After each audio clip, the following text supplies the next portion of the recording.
Hello, podcasters, and welcome to the show.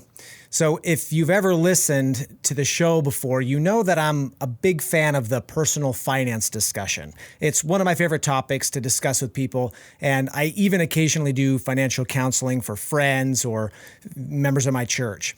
Anyway, so years ago, I had this idea. I thought, how cool would it be if I started a business, hired employees to work in it, but instead of it just being their job, it was more like financial training and education. It was like an opportunity for them to learn some life skills. So I would hire people who maybe had a tough past or were underemployed or had a hard time finding a job and were never taught things like how debt works and how to handle credit and what a mortgage is. So I'd give them a job, and through that job, they'd get job training and on-the-job skills, but also I would teach them things, about finance and help them gain work experience, things to add to their resume. And they would get this kind of dual education in the workplace and with their financial education. So that was my idea. Now, I'm sure that this model is being utilized in a lot of different places. I'm sure it wasn't, unique to me. Anyway, so today's interview is with Michael Brown. He's a guy here in Spokane, Washington, who is making a huge difference in kids' lives through the nonprofit that he started about 9 years ago. The most recent wing of his work is doing almost exactly what I thought about years ago, except he does it with teenagers, primarily from low-income and minority homes. So in today's show, we talk about where the idea came from and why he's doing it and how God led him to do it. It's an awesome story, and he is an amazing guy. If this is your first time listening, thank you for tuning in. This podcast is all about how people take simple ideas and turn them into reality through hard work and sacrifice. It's a sort of instruction manual on what people have done to achieve their dreams. Everyone's dreams are different. Some want to start a business, some want to do charity work, some want to go to medical school, some want to lose weight or have a better marriage or paint their house pink or whatever. But those are the ideas, and those are your ideas, and you should pursue them. I started this show wanting to tell these stories with the hope that you would gain confidence and take a step of faith in your own life. Give yourself permission to go and do the great things that you are destined to do. Or as Mark Wheeler said in last week's show, the things that are written on your heart. I'm so glad to have you along today. I hope you feel inspired. Welcome to the Socks and Soul Podcast. I'm your host, Kelly Ditto. Let's go.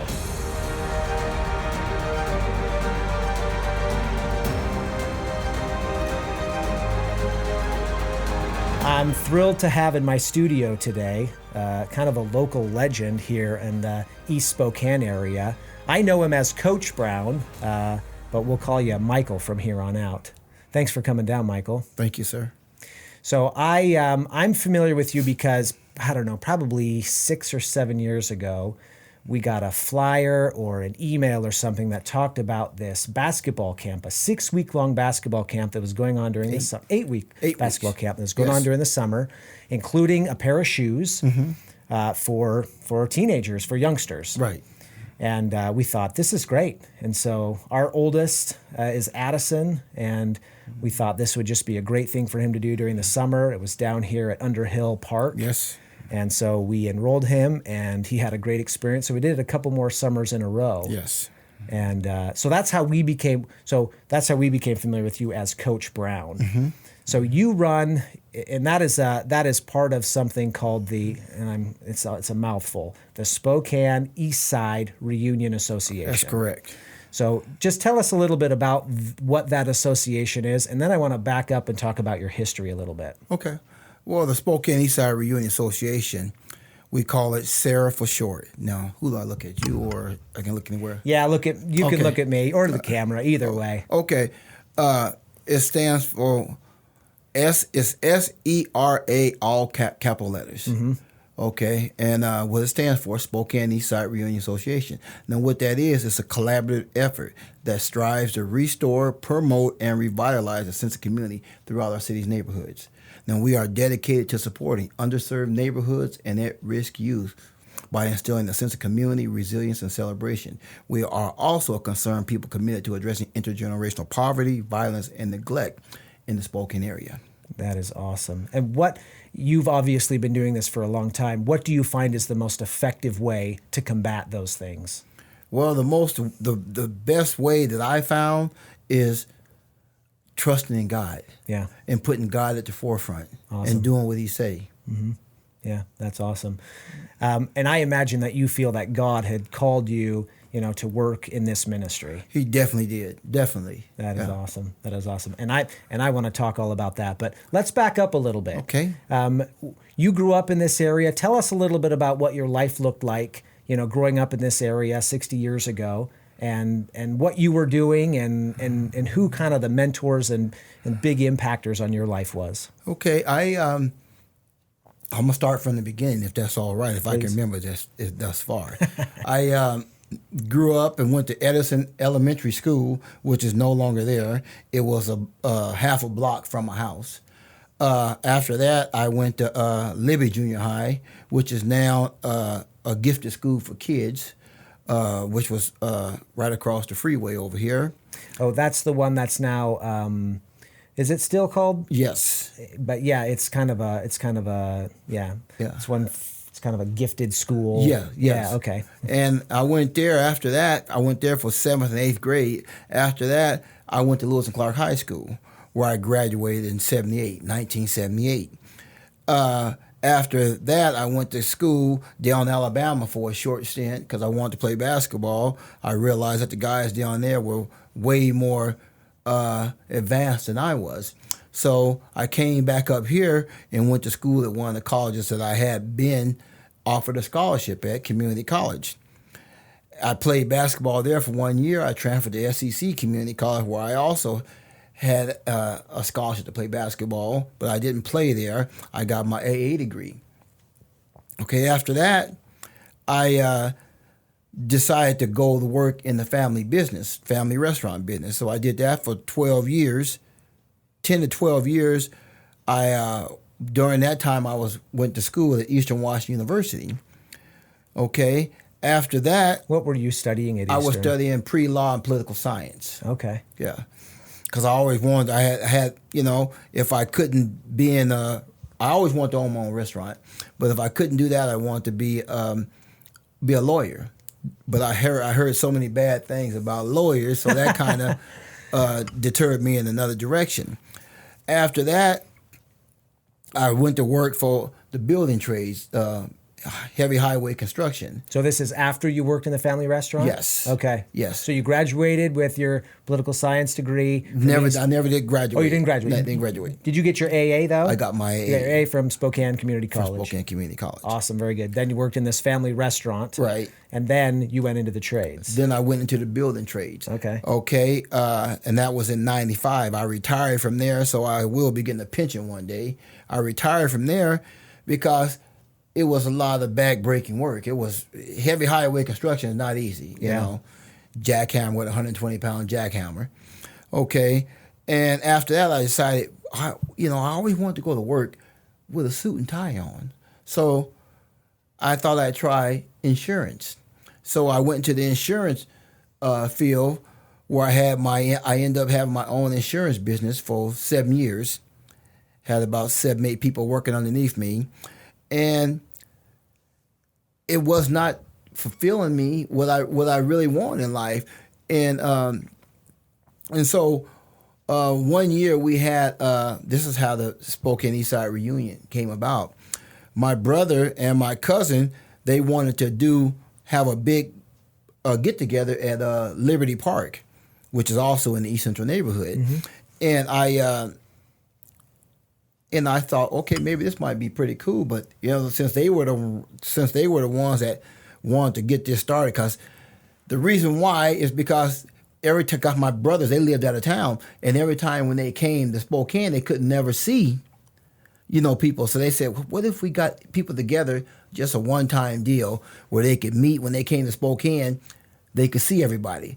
So we went on Facebook and we got in contact with many people as we possibly could. Told them that we were giving this big barbecue at Liberty Park. So this was like a neighborhood thing you're This was talking a about. neighborhood These are thing. all the guys that you ran around with growing up, went to high school with. Exactly. They're like, hey, we're going to have this big reunion. Right. We want you all to come. We want so you all that's to where the name came from. That's where the name came from. Because that was my first question. Right. How did the word reunion get put in there? And That's how it was. That's how it was, but how it became a reunion. But after the first go round, because my brother and my cousin, they didn't want to do it. So I said, still go ahead with it. So after that, after it was all over with, we probably had about 3,500 people showed up. Whoa. Yes. Holy cow. Were you prepared for that? No. We would no. Who would think of such a thing? Oh, that's tremendous. What happened. And after that, I got together a group of people because we felt that was going to be just a one-time deal. And I said, this is amazing. We got to do this again. And so we got together with about 5 or 6 of my friends, and we said what we're going to call it. And we said we're going to make it the Spokane Eastside Reunion Association. So we did it again the next year, and a lot of people showed up. Now, and I said, well, how can I make this be a legitimate thing? How can I make? So what did you guys do at this? Just a big barbecue? It was hanging out at the park? It was just a and big barbecue. playing basketball hanging out at there? the park playing basketball. That's exactly what it was. Cool.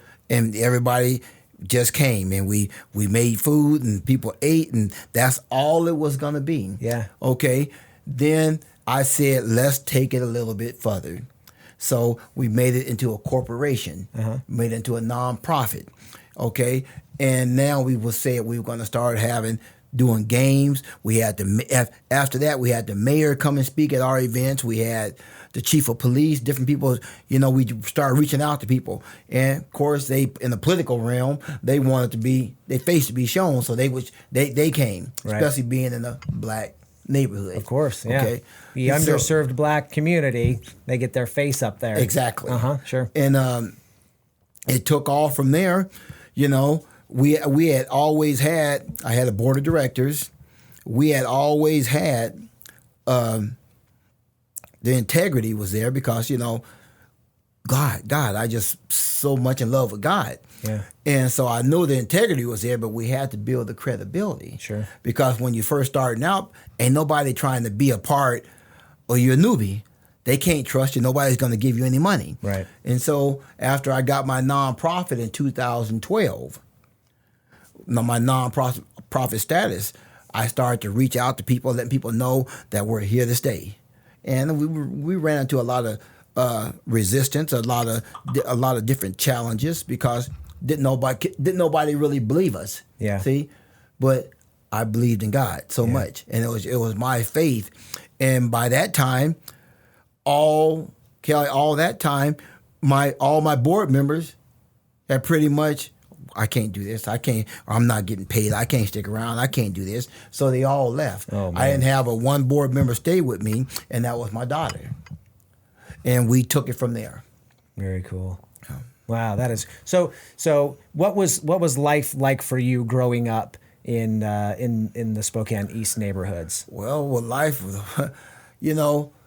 we were from a poor family. I'm from a family of 15. Wait, whoa! Break that down for me. Yeah, well, Mom and dad and 13 kids. Mom and dad, 13 kids. They all didn't stay. We all didn't stay together. Some stayed with our grandma. Wow. But my mom had 15 kids. Your mom had 15 biological kids? Yes. That is amazing. I love it. But that's what it was like back in the days. See?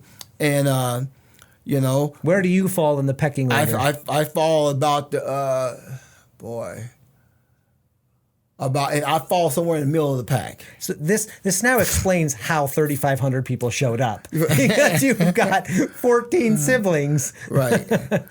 And so growing up, I mean, like I just told you, from a large family, and my dad, my biological dad, who didn't raise us, was not in the family. Her second husband, her stepdad, he raised us. He was in the military. So we was getting military assistance. They called commodities back then. See, government cheese, things of that such. And commodities came in the green cans, Army cans. And then welfare. So we came from a poor family. and sleeping 2 or 3 people in the bed. Yeah. See, Yeah. me and the brothers, the old joke. We had to each one of us he wear the underwear one week, I wear the underwear the next week. So it was tough, but we were always a family. We wasn't a close-knit family because some of us stayed with my grandma, some of us stayed with my mom, and it was just tough, and we had to really a lot of fighting. When you got that many siblings, you're gonna fight amongst each other. Mm-hmm. So it was a lot of that, but me and my mom, we were very close. I would stay up at night and help her clean the house. I mean, clean up behind a lot of kids, that's a lot of work. It's a lot of work. See, so yeah, for sure. So was there an emphasis from your mom, or where did the emphasis on getting an education and going to college come? And once again, I have to go back to God, and because my mom and dad, neither one of them had a high school education. Wow. And so when they don't have that, it's hard for them to direct their kids. This is what you should do. And this is where we get into institutional poverty. Exactly. Generational poverty. Generational poverty. Where it's like we don't know any better, and so we're just going to do what our kids did. And as parents, we want our kids to do better than we did. Right. And so, but you're saying that God put in your heart that you should go on and God, he had to. That's the reason why I know as a God he had to, because if not, because the other my older brothers, my older 3 brothers, they were in and out of the penitentiary. Wow. See, and when a mom has so many kids to raise, it's hard to raise that many kids and keep all the kids, in line. Yeah. So I had 3 older brothers, 2 which are now passed, but 3 other brothers, and they was in and out of jail and penitentiary their whole life. Why didn't you follow that, Michael? How did that not happen to you? It didn't happen to me because I wanted more. And that's the reason why, once again, I just know God had me on the path. See? I mean, out of so many, and I wanted to always, one thing, me and my mom were really close. I always wanted to please my mom, and I knew she would always tell me, son, go to school, but she never did. She said, get you an education, but she never did really knew how much education was by herself, only having a 4th or 5th grade education. Wow. But she knew this was the right thing to do. See? So did your mom take you guys to church? Did you read the Bible together? Mm-hmm. Did you pray as a family? Where did your spirituality come from? Where do you remember that from an early age? Well, what I remember as early age, no, we never did pray as a family. We never did go to church as a family. My mom made sure the pastor picked us up every Sunday for school. Which I mean Sunday school and church. She made sure that happened every Sunday. We would be going to church. Yeah. See, and I would see her reading her prayers all the time. Okay. Yes. When can you remember a time as a youngster, maybe the first time or maybe a really impactful time that you felt God talking to you or reaching into your heart, and what that was like for you? Yes, I'd have to say when I was when God really started to talk to me, it was I was up in my high school years. Matter of fact, on my year in college when I was went down to Walla Walla, and because I had time, I was away from family. See, and it was no family there but just me, and I got a lot of alone time. I'm going to college, but I had a lot of alone time with just me and God, and I could really knew that He was talking to me then. He was guiding me that way.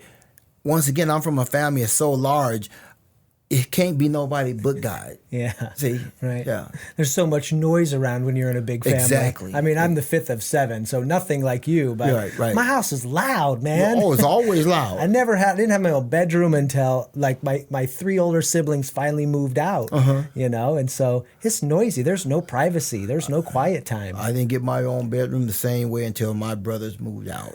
Right. That's tremendous. So you go out, you play basketball, you come back, you go to school. Tell me about your years in the family business, in the restaurant, because you spent 13 years. You spent over a decade there. Yes, was there with my dad. He and it really bothered my stepdad. But this is when my dad started coming on the scene. Your biological dad. My biological dad. He started coming on the scene, and my stepdad didn't want me to go to work in my dad's restaurant. See, because it was mainly like a speakeasy. It was mainly like a restaurant. We didn't open at 12 o'clock at night. Right. See, and we stayed open to about 6, 7 o'clock in the morning. Sure. And we did bootlegging. Mm-hmm. See, and my stepdad didn't want me to be a part of that. He wanted me, because at that time I was working in the summertime at Kaiser.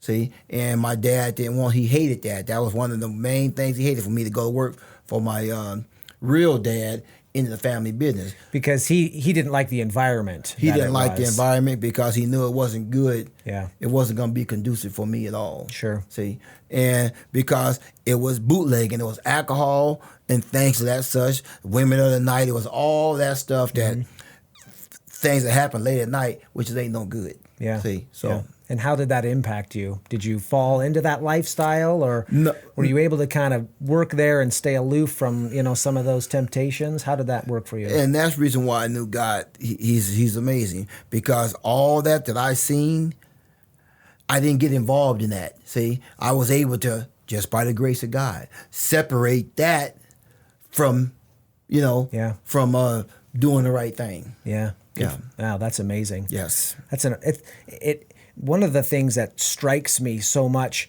about people is their ability to not become a product of their circumstances. Exactly.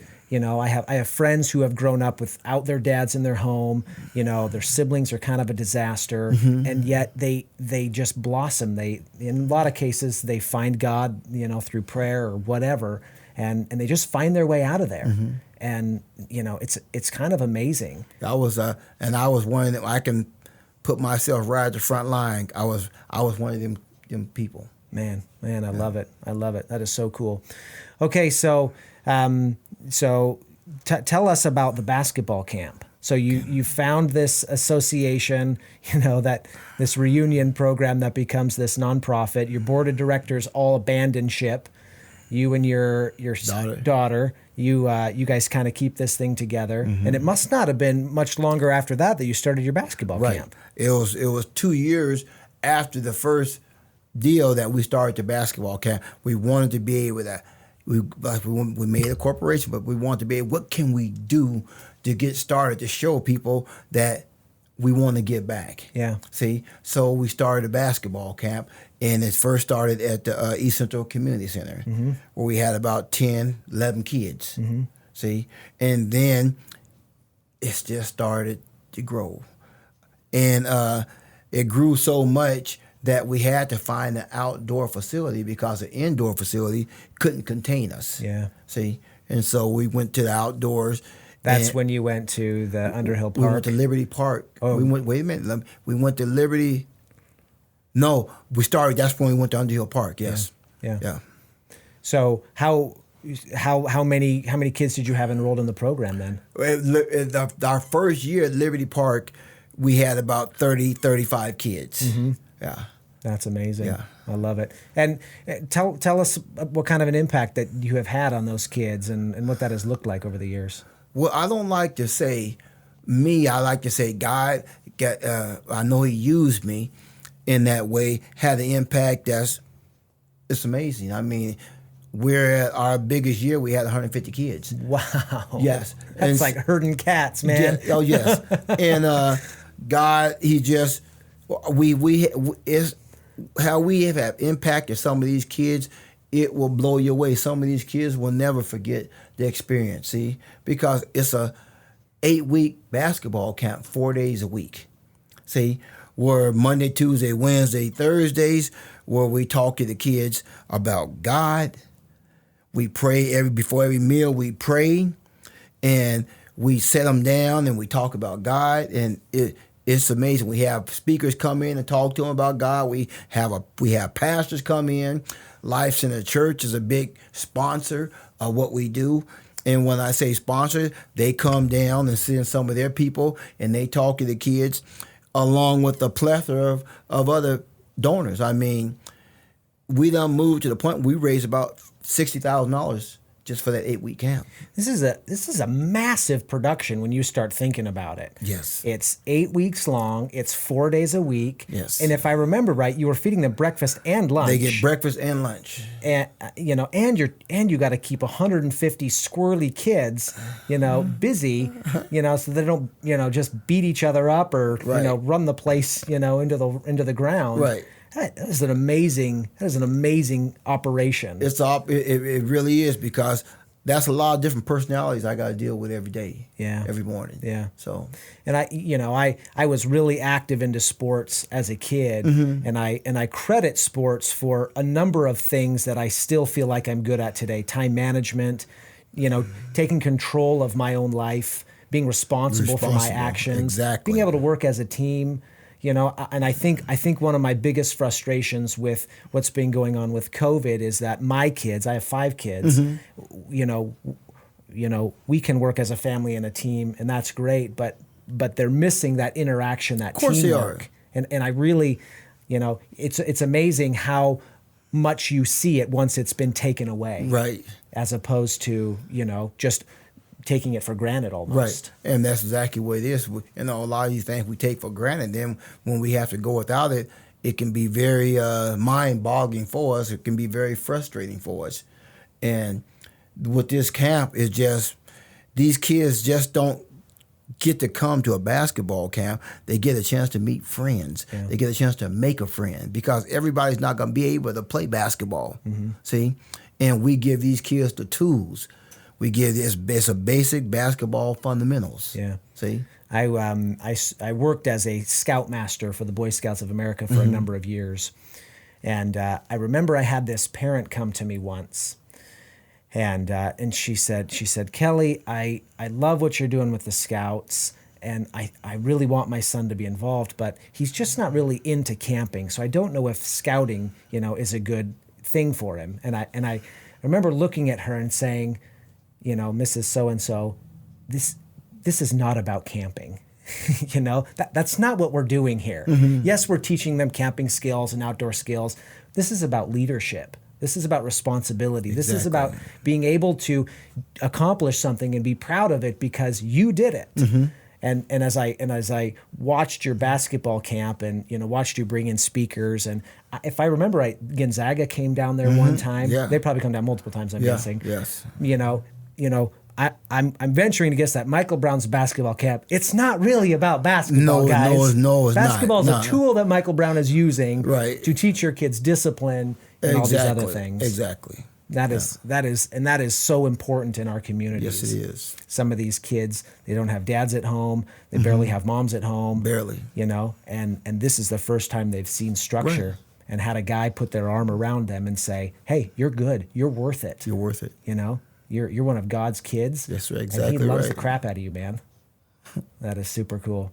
Okay, so we got the basketball camp going, and then you started working with Selkirk Developments to open up your restaurant down there, Fresh Soul, which is super duper cool. Yeah. Tell us about that. Okay.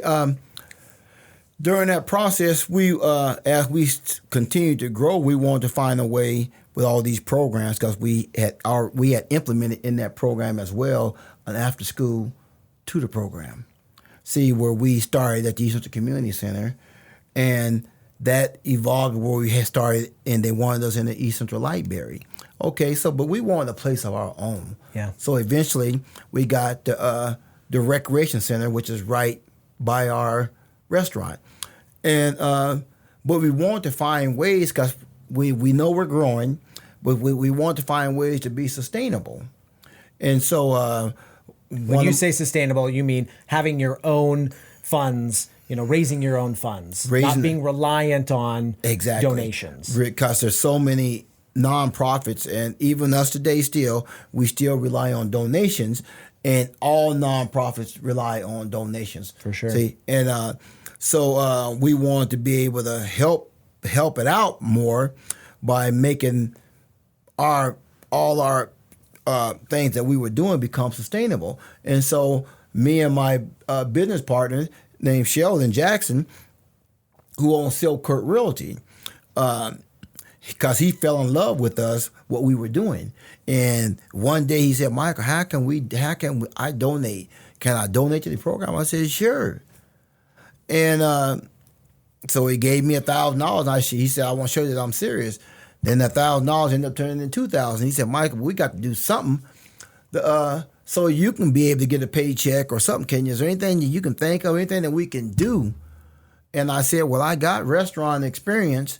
And, and he said, well, maybe you should start looking around. I'm thinking, oh, yeah, right, because we don't have no money. I'm thinking this guy just talking. Right. Yeah.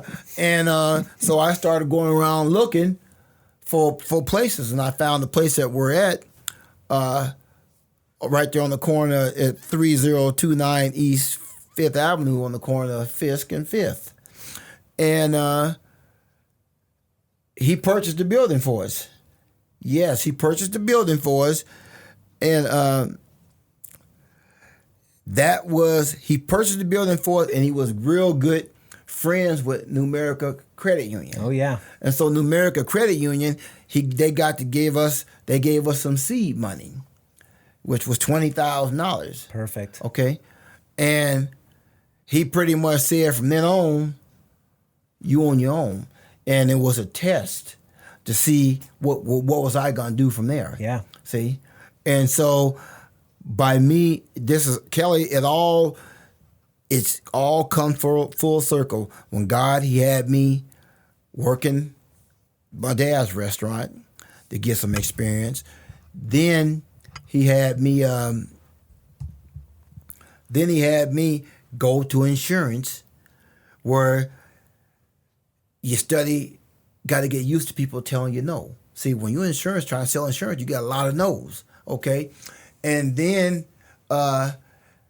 back up before insurance, when I was doing construction, I knew all these construction guys, all these building trades, plumbers, pipe fitters, carpenters, laborers, cement finishers, all these things and things I have done. Engineers, operators, and I told these guys about it. They said, Michael, we're having a meeting at the hall. Could you come down and tell your story at the business at the business meeting? So I went there, where all the different trades were there, and I told them. They fell in love with it, the idea that I'm going to be helping these kids, because Fresh Soul, what Fresh Soul is, it's a life skills job training program that serves youth between the ages of 14 and 18 years old. Now, not only do we have the best food that they're saying here in the state of Washington, this program doubles as a youth workforce development initiative. Through the job training at Fresh Soul, these youth will gain the skills that's necessary, that's going to change their trajectory from poverty to a lifelong career through education, economic opportunities. Now, our goal for these kids is that each kid leave with basic life skills, entrepreneur skills that are going to make these kids productive in society, okay? We're going to change these kids' lives through the ministry of obedience and serving others. See? Man. And they say, well, Mr. Brown, how are you going to do all this? I said, well, we're going to do it by promoting workforce and development, entrepreneurship, love. Most importantly, love. We're going to love on these kids. Yeah. And when I told these guys that, they fell in love with it. They got to coming out of nowhere, bringing me laborers, bringing me help, putting this building together. I went to different places like A&I, construction. They sent guys over there to help. Everybody I went to, Kelly, everybody I went to said, yes, how can we help? Man, I just it gives me chills just having you talk about that, especially when you talked about all the places God placed you to prepare you for that moment. For that moment. Because it was like, listen, Michael, I got a lot of things. I got a lot of I got all my kids out there that I got to take care of, and you're going to be a tool that I'm going to use to do that. But I got to get you some experience, Mr. Tool. Exactly. I need to teach you how to run a restaurant. I need to teach you how to sell and how to get, how to present yourself. Exactly. And I got to get you to know a bunch of people who can come and actually do the labor there with the expertise. And, I didn't tell you this earlier, but I've had Sheldon Jackson on this show. And was just super impressed, with what he does. And after the show, you were the first person he told me I should interview. Really? Yep. Yeah. And you're a hard man to get into this chair. I said, I know Coach Brown. I said, I know him. I said, my son has gone to his basketball camp. But it's so refreshing to watch somebody that feels compelled, feels called by God, has been given this skill set over, basically an entire career of work, and to put this all in place and say, all right, youngsters, this is what we're going to do. We're going to bring you into this program. Yeah, we're going to give you some work skills. Right. We're going to teach you how to punch in and punch out. We're going to teach you about money management. We're going to teach you how to run a restaurant. We're going to teach you how to be a good employee, a good teammate.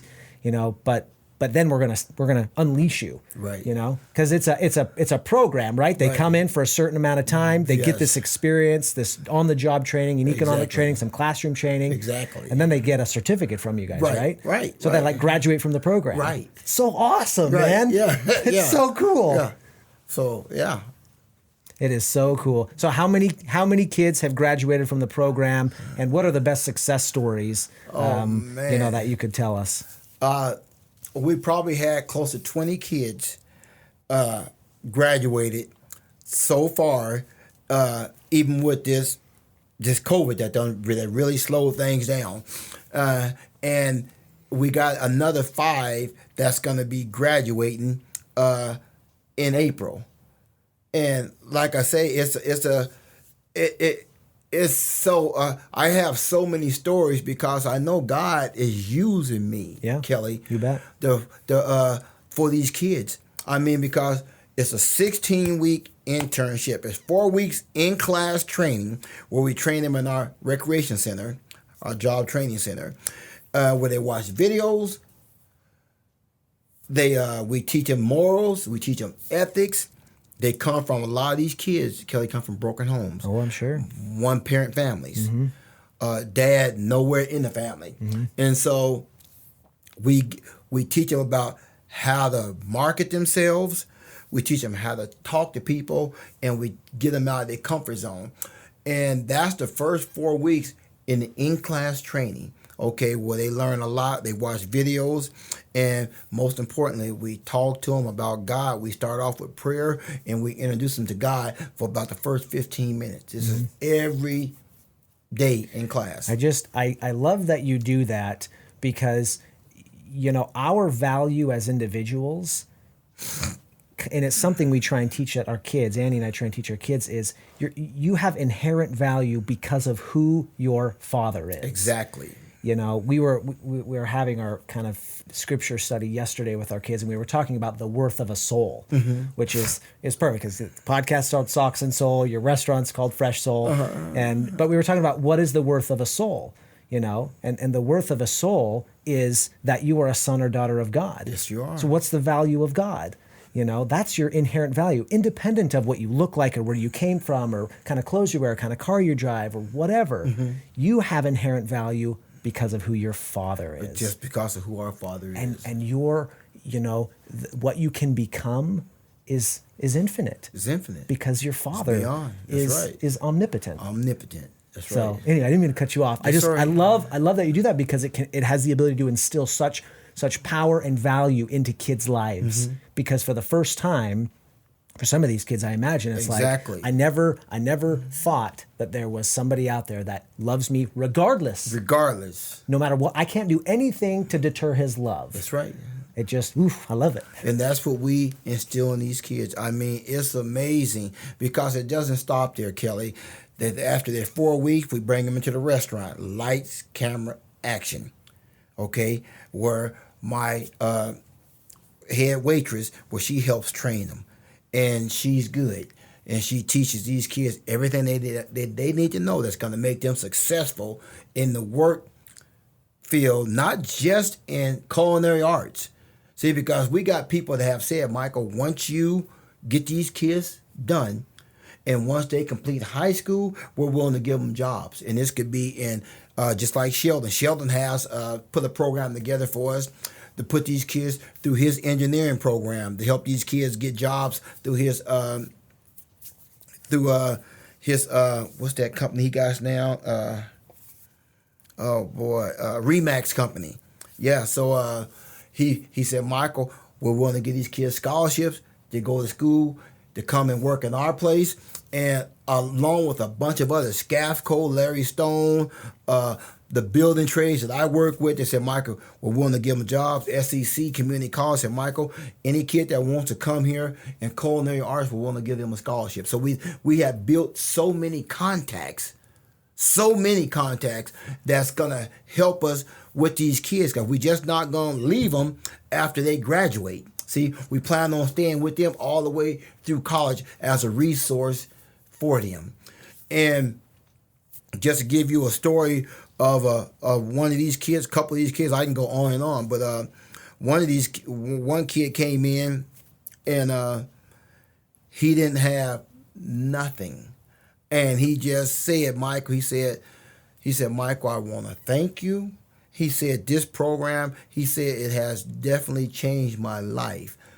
And when you hear something like that, Kelly, it just gives you chills inside, because you know you're doing God's work. Yeah. And when these kids, when I go back, my last class of kids that's in the program right now, and there's 5 of them, I set them all down at the beginning.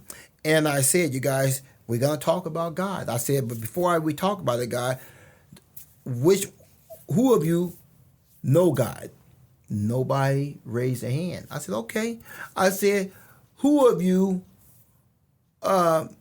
believe in God?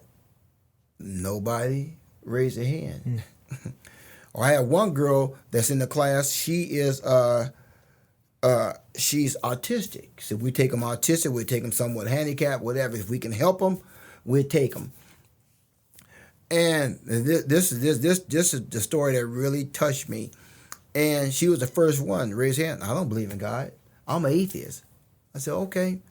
I said, we don't proselytize. We don't force religion on nobody. Mm-hmm. Okay, as time went on, she seen me talking about God. She started excuse me, she started opening up.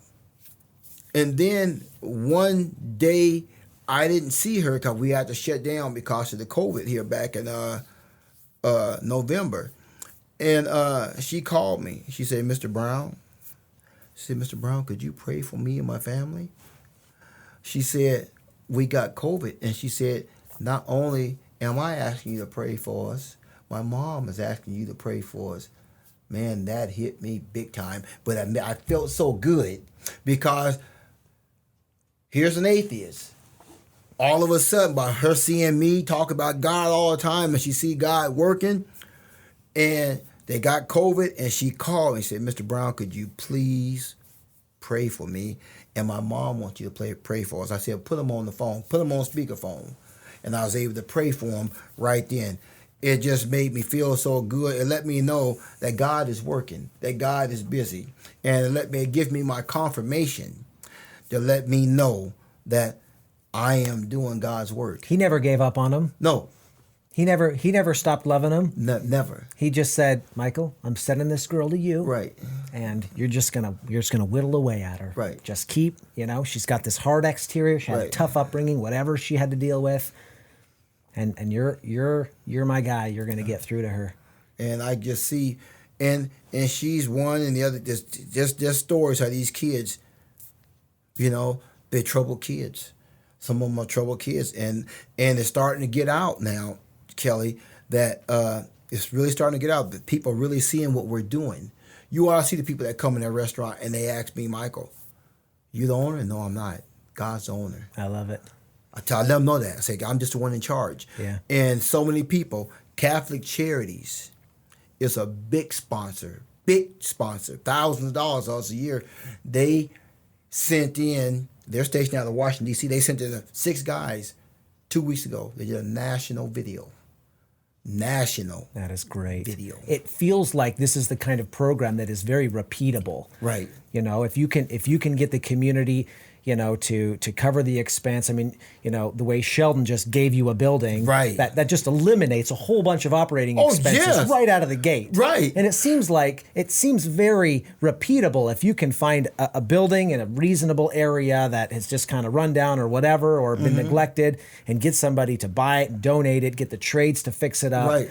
And then all of a sudden it's just like, we got a training program for kids. Right. You know? Exactly. We're going to give them something that their dad, because he was never around, never did, you know, and or their mom or whoever, right, you know. It feels like such a, you know, a sensical way to do this and to help these kids. Yeah, and I don't know why people haven't done it, but I know when God do something like this, can't nobody duplicate what God has done. Yeah. See, yeah. You got to really be serious about God's business. See, because when He called me to do this, I could have ran the other way. I could have did like who was the guy that ran away from when God sent him to Nineveh? Was it John? Who's that guy that got the Jonah in the whale? Jonah's in the whale. Yeah, he was like, I don't want to go over there. Yeah. And God put him in that whale, and listen, Jonas, we're gonna have a talk, buddy. Yeah. So God, Kelly, He can work through anybody. Yeah, He can. See, anybody. See, He just, and I pray to Him every day. God, thank You for choosing me. You know, Isaiah said, "Send me." Yeah. And I said, Father, send me. If this is what You need me to do, I'm willing to do it. See, and so.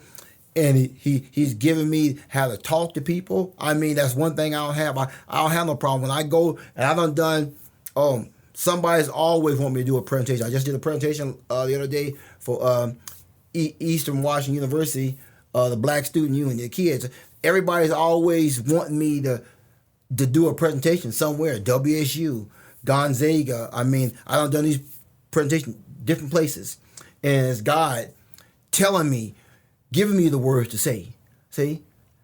And different churches have had me come. I got 3 or 4 churches now that just donate us money here and there, see? This really feels like the way that God helps people, right? I mean, you know, not to get political at all, but the government's programs are, I'm going to give you money, right? And that doesn't really help people that much. No, it can in certain situations, and you know, but it doesn't do what needs to be done. Because what needs to be done is people need to understand that somebody cares about them, exactly, and that somebody is there to help teach them the way.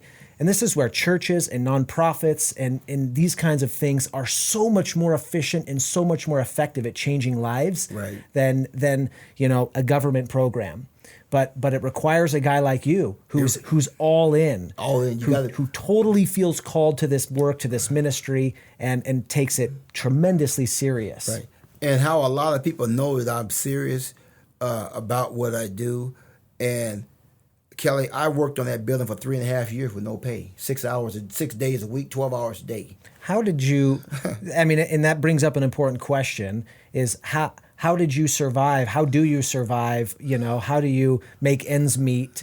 You know. Well, how I made ends meet then is that, you know, by me when I retired from the not the building trade, from my insurance, when I let that go, I got what's called residuals. Right. See, every month I would get a paycheck. Right. And also a big help was my wife. See, you know, she was working for the hospital, and she didn't require too much out of me, you know, and she knew I had to do this thing because she believed in it enough that she knew I couldn't work a regular job and put all the work into this restaurant at the time. And she knew that you were called to do this. And she knew that I was called to do this. That is awesome. Yeah. Man, that is awesome. He put a good woman in your path. Yeah. He also put a good woman in my path at that time. You know, it's unfortunate that we're not married right now. Sure. But we're still best of friends, good friends. And she knew that because she was the secretary of the organization, and she knew that in order for me to do this, I had to be all in. Yeah. See, so she never did put no pressure on me about you get out there and find a job or anything like that. See, so. I was telling you before the show that the name of this podcast is Socks and Soul, because if you're going to do anything great, you know, in your case, if you're going to fulfill what God has called you to do, it takes everything you got. Exactly. It takes your whole soul. Takes every bit of it. What would you say to people who are out there and feel called or compelled to go do something that is out of their ordinary? I mean, you've spent especially the last 9 years plus, you know, building this thing, which is way off the beaten path of what a guy your age would normally do. Right. You know, what would you say to people who have an idea to start a business or a nonprofit or change their lives in one way or another, lose weight, whatever? Where does your motivation come from? Very, very, very good question, but it's easy. It's an easy answer for me. See, because everything's got to start with a foundation. And with me, it's Christ Jesus. Okay, first, you got to listen to him. Next, you got to trust him. Yeah. Then third, you got to obey him. Yeah. See, and that's just how I roll. And if you really want to do something about and feel God has called you, because you're going to know when God has called you. But like you're saying, Kelly, you got to be all in. You can't sit back and like they play jump rope and they try to get ready to get in and get out. You got to be all in. That's a good analogy. Yeah. You can't sit there and straddle the fence. Okay, so no. Michael, have you ever heard God's voice?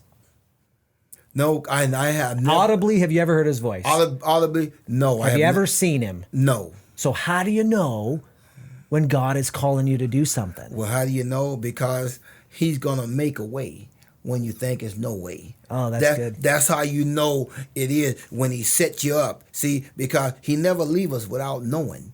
See, you will see our things come into place one after another. He's not going to give you something to do without walking beside you. Oh, see? Yeah. I love that. I always talk about how God uses our sixth sense, right? I've never seen him. I've never smelt him. I've never touched him.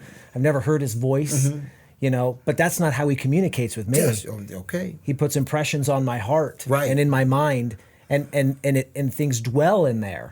And I feel compelled to do things. Good. Because of the way because he communicates right to our hearts. Because we forget the things we see, and we can forget the way we've heard things, but we never forget how we felt. No, we forget how we felt. You know, I can go back to 6th grade camp, and I can't remember any details really about it, but I could tell you how I felt as a kid going to 6th grade camp, or the day I was baptized, or whatever the case may be.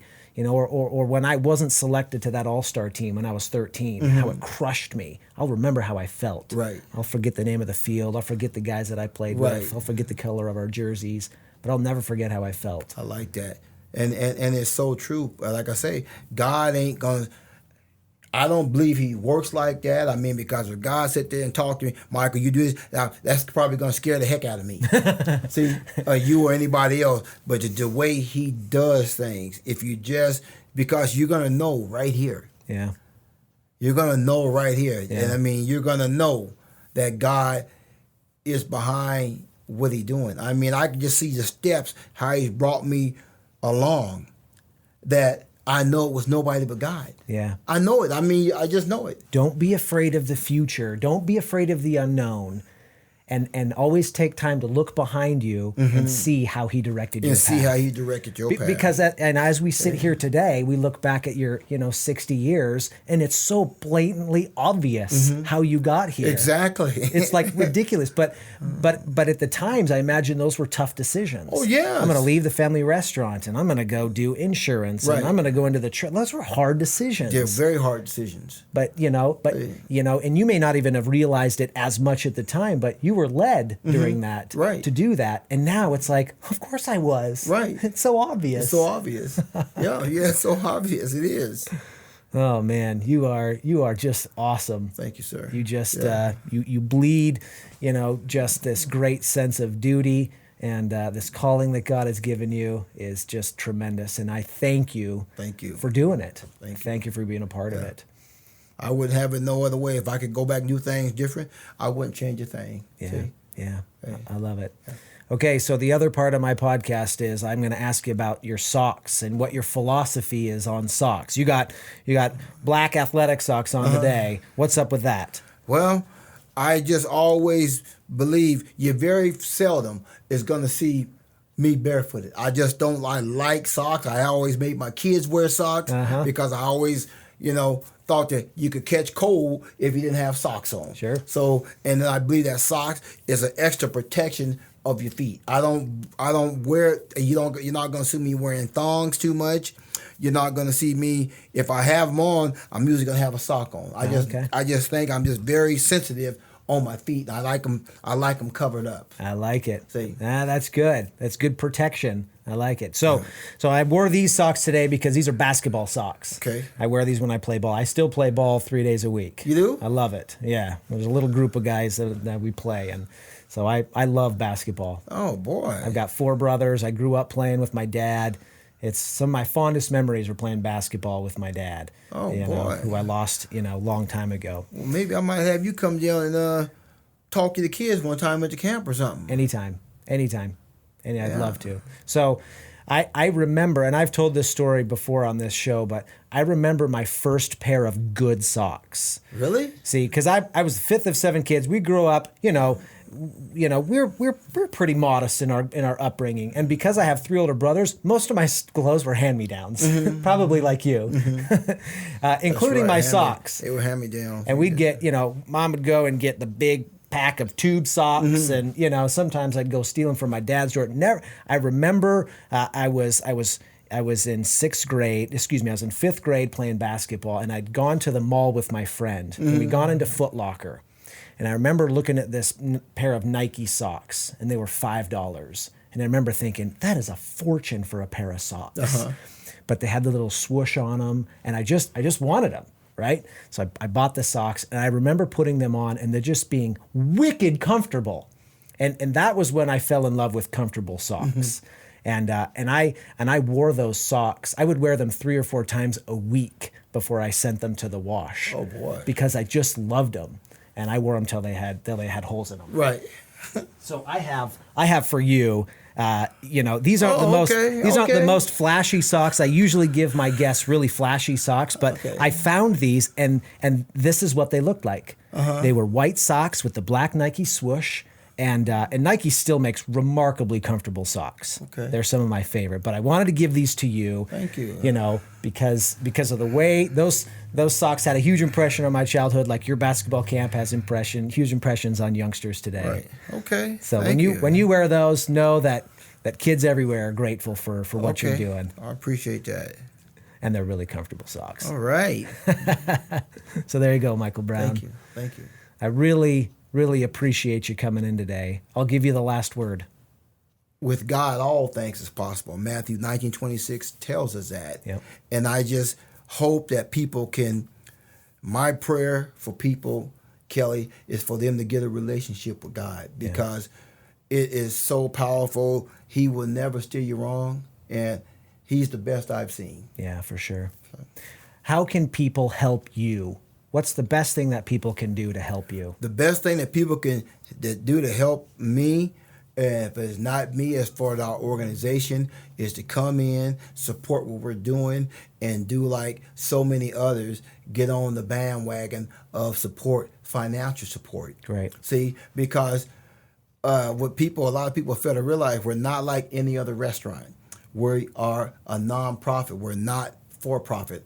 Our money goes back to give these kids jobs, to help these kids to go to the basketball camp for free. We probably 95% of our kids go to our basketball camp because they can't afford to pay. Right. So any way that we can be helped financially, and also come in and support the restaurant, and tell your friends. Awesome. Fresh Soul on East 5th. On East 5th Avenue, 2 blocks west of Fred Meyer's, 3029 East 5th Avenue. And you guys are open Tuesday through Saturday? Tuesday through Saturday, 12 o'clock to 7 o'clock. In the spring, winter and spring, and summertime is 12 to 8. Okay, very good. Yeah. Are you guys doing takeout? We're doing Can you takeout. call in order and take out? Yes, you can Awesome. call in orders, especially through Uber Eats. Okay, great. Yeah.